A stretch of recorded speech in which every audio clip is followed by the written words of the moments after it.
In Pukekohe, SPCA Inspector Vicki is making a follow-up visit to a local farm, where several sheep recently died due to their owners' ignorance. We found 3 dead sheep spread out around here, died of fly strike.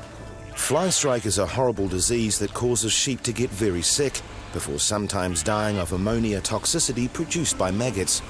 It's one that we've treated last time we were here, and the skin's actually looking quite good, nice and pink. The wool does fall off once you've sprayed it with the Maggo. There's the little lemmies coming up now. They're actually looking 100% better than they were when I came last time. After inspecting the sheep, Vicki finds yet another cause for alarm. Last time I was here, there was no hens. There's a lot, isn't there? There's now more than 300 hens living in this confined area. He informed me last time I was here that he was getting some hens and that he was going to have them free range. This isn't free range. Free-range hens are normally kept in small flocks and are free to range outdoors during the day in paddocks, where they have plenty of room to forage and perform their natural behaviours. Where are they going to lay their eggs? He hasn't got anywhere for the hens to lay. There's no laying boxes. I think possibly the reason he's cornered off the corners like that is maybe the hens are going to go in there. But they like a nice private area. While there's no welfare concern here, Vicki does want to make sure the owner has a council permit for the number of hens he's keeping. I'm just making a note of what I've seen today. I'm pretty happy with the sheep. They're looking heaps better than they were 2 or 3 weeks ago. I'm going to look further into the hen situation. It is a regulation that if you own over 100 hens, you must get a risk management program in place through MAF. He's got no laying boxes or anything like that, so I'm going to look into that. Meanwhile, Inspector Sue Bourdet has a very different problem on her hands.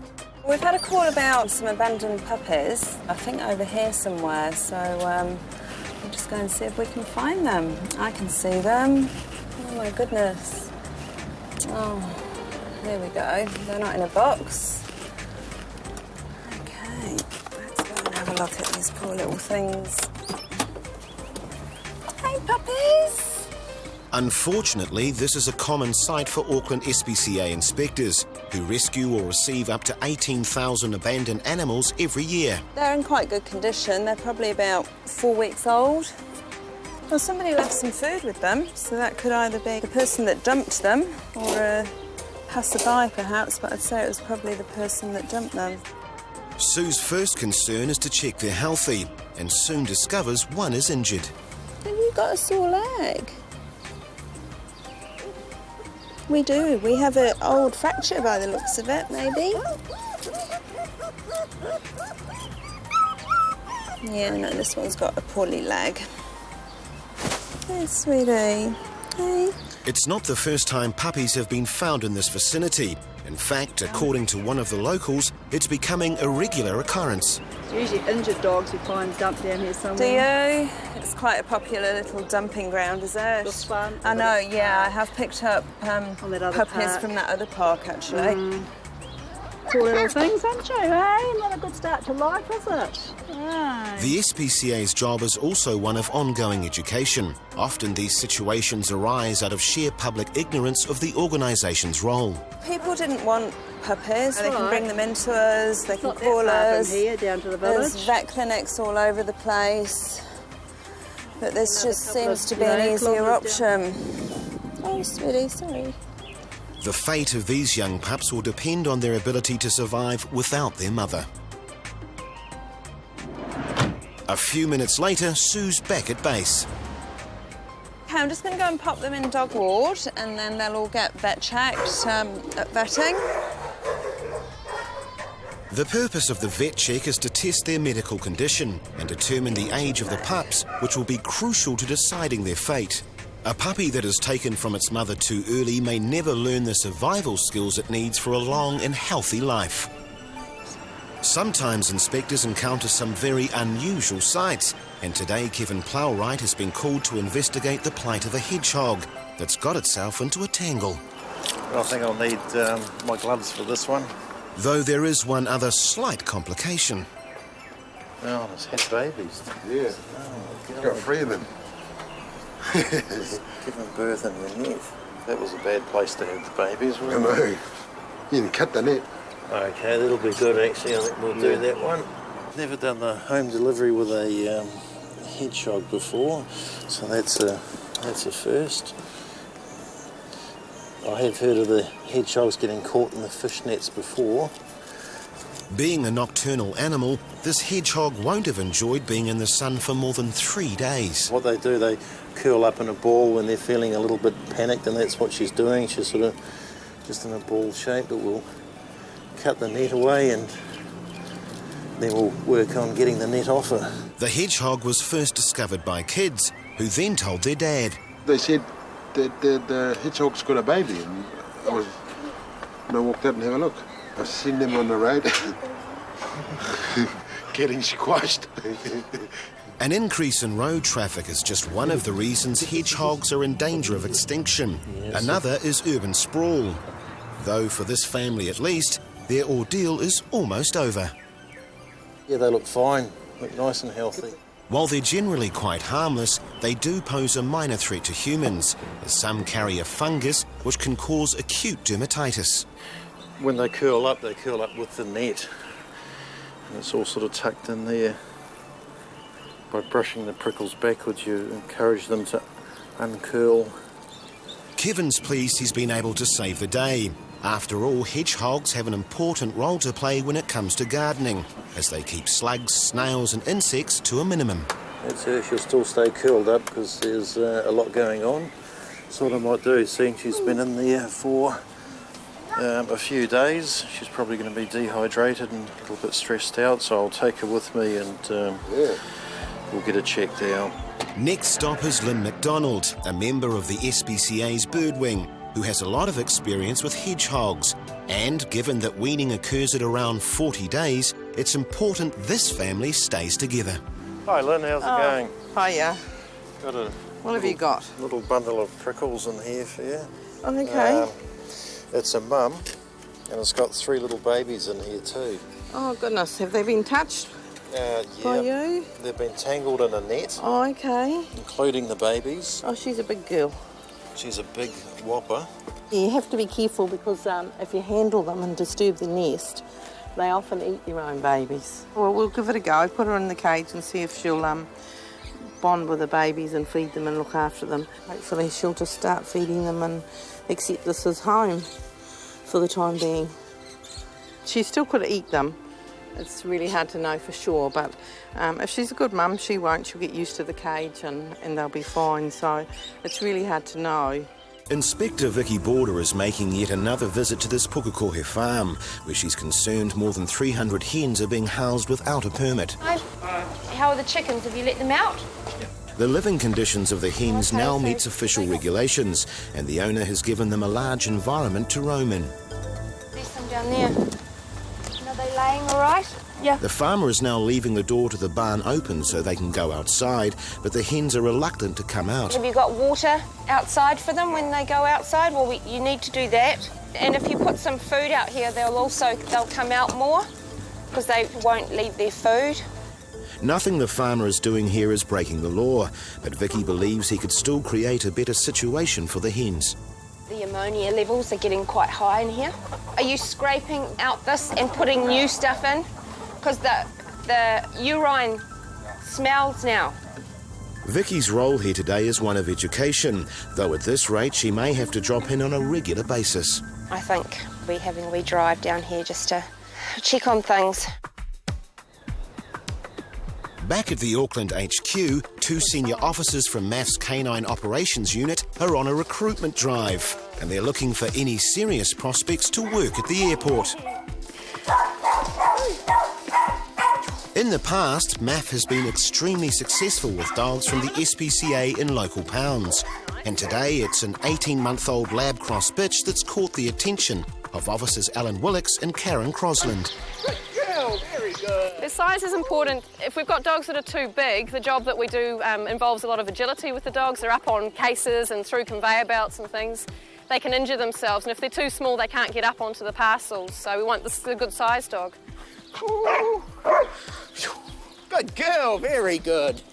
Alan's putting a bit more pressure on her at the moment by leaning over the top of her and dragging her off her feet a wee bit, and she doesn't seem scared or intimidated by him. A lot of confidence, which is what we're looking for. What do you reckon, mate? Yeah, we'll try and take her back, and do some more with her.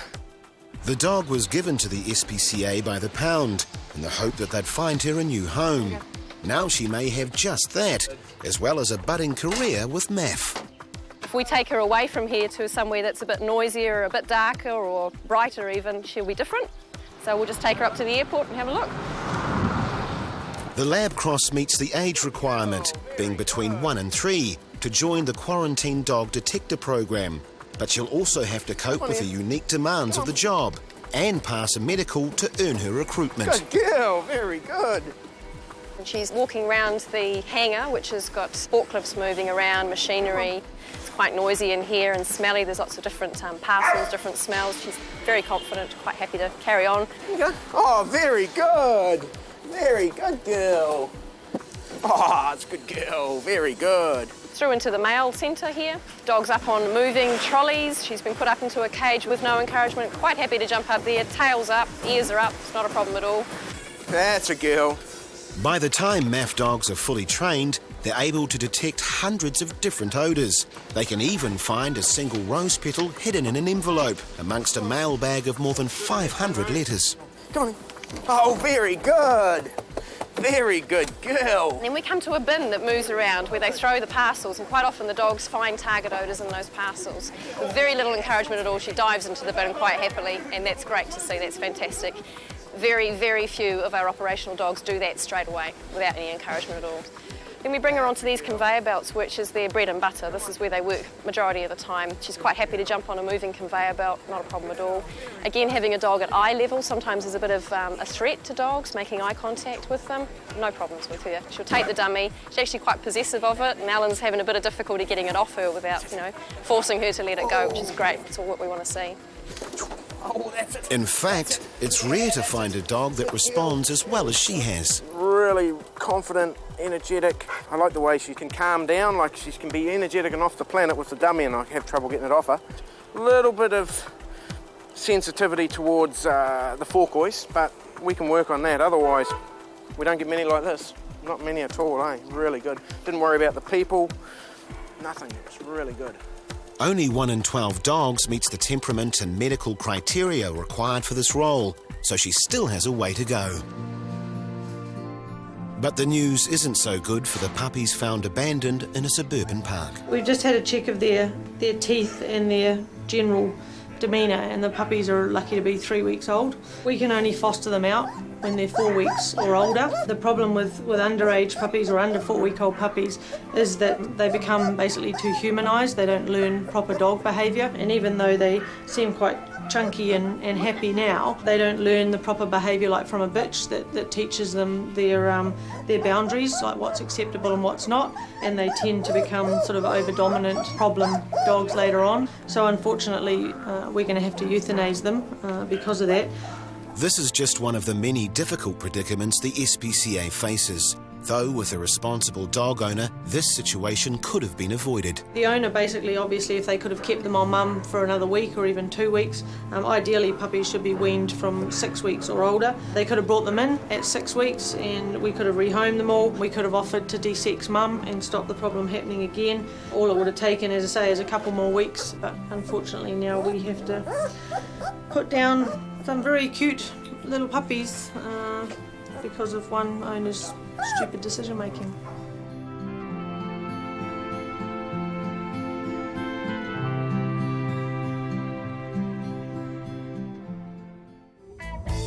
Inspector Todd Neal has arrived back at base with an unusual passenger. Rosie is her name, and despite all evidence to the contrary, she's convinced she's a human being.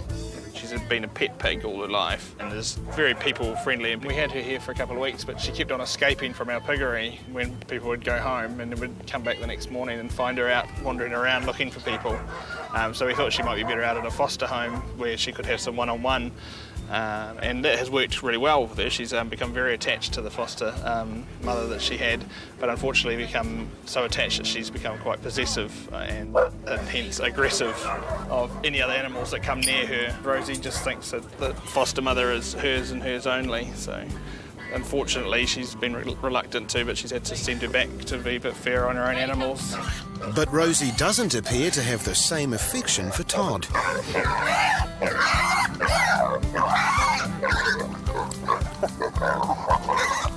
Okay, pig chasing time. Rosie! Rosie! Come on. Fortunately, a high-speed chase is all in a day's work for Todd. I'll just get her back down to the gate. Just stay behind her so she doesn't double back. Despite a bit of bad press over the years, pigs are actually quite intelligent. And just to prove it, Rosie heads directly to her new accommodation. Good girl. Pigs are also very curious and adaptable animals, so Todd's hoping she'll settle in quickly. Though with her special personality traits, it may be difficult to find Rosie a permanent home. Ideally she needs to just find a home where she's either the only animal on a lifestyle sort of farm or somewhere that she can at least be housed away from other animals that she may take umbrage to for getting close to her new owner or anything like that, because she just becomes quite possessive of whoever is looking after her. Any takers out there? Recruiting for the Quarantine Dog Detector program, MAF are continuing to assess the Labrador cross from the SPCA by now testing her in a darker and noisier environment. Good, very good. What you got? This one? That's it. Oh, steel, eh? Oh, clever. We'll go outside, try a vehicle, eh? I'm not sure about the vehicles. Once again, she puts on an impressive performance. She's agile, she's full of enthusiasm, and she aims to please. Really good. I can't fault her here. Next, her retrieval skills are assessed. Find it. Very good girl, yeah. Clever. If successful, she'll become one of the first lines of defence against pests and disease in her role for MAF's quarantine services, a job for which she'll be trained to search baggage, cargo and mail to locate undeclared agricultural products. Clever girl, very. Yeah, intense with the toy. Doesn't want to give it up. Possession, you know, and that's the most important for us is possession to train them. I mean, otherwise, who wants to work for nothing? That's their pay, you know. Going back and telling the boss and telling the SPCA we want to try her further. I mean, she's really good. With only a few more tests to go, it looks like this canine has a promising future ahead. Though she's not the only one who might have a new home. Remember Rosie, the pig with personality plus? Mind you, Todd, the inspector who brought her in, is yet to see her affectionate side. It may be a happy ending, but she's not prepared to go quietly.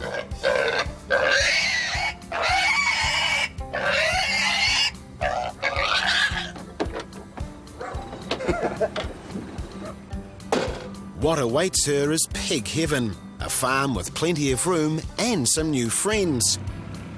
But try telling that to Rosie.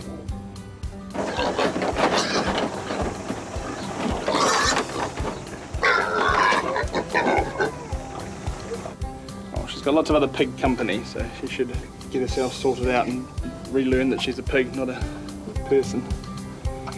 While it's taken Rosie a while to realise she's not a human being, 4 weeks on, she's one very happy pig.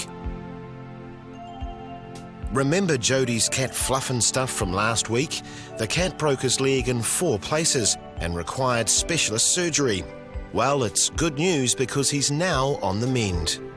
So where we are now, we're about 2 weeks out. Yesterday was 2 weeks. He's got his stitches out now. Naturally, no expense has been spared to help Fluff and Stuff. And so $2,500 later, he now has his own heat pads and been enrolled in physio. We've started physiotherapy. We do like flexion and extension, just with the muscles in and out. And he does it himself really well. And I hold on to his collar and we just walk around the edge of the bed a little bit. And then when he starts getting frisky and wants to jump off and head out, then we retire back to the kennel. Though it's not clear whether he's enjoying the procedure or he's concerned about Jodie's dog Maxie, who's devouring some other kind of fluff and stuff at the end of the bed.